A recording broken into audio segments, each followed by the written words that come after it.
ജീവിത ദുഃഖങ്ങളുടെ സമാപനം സ്വർഗീയ മഹത്വത്തിലാണെന്നുള്ള തത്വം അപ്പസ്തോലന്മാരെ ബോധ്യപ്പെടുത്താനാണ് താബോർ മലയിൽ വെച്ച് ഈശോ രൂപാന്തരപ്പെടുന്നത്.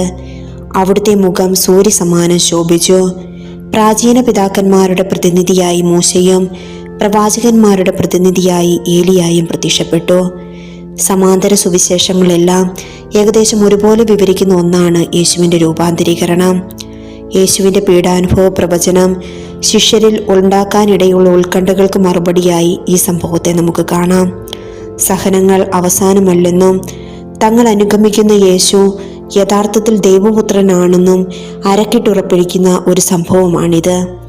ഈ അനുഭവം ശിഷ്യന്മാരുടെ മനസ്സിൽ നിന്ന് ഒരിക്കലും മാഞ്ഞു പോയിട്ടില്ല.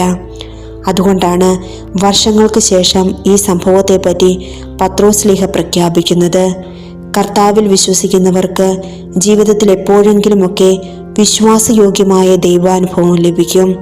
അത് നമ്മുടെ ജീവിതത്തിൻ്റെ വെല്ലുവിളികളെ തരണം ചെയ്യുവാൻ നമ്മെ പ്രാപ്തരാക്കും. ഈശോ നമ്മെ അനുഗ്രഹിക്കട്ടെ.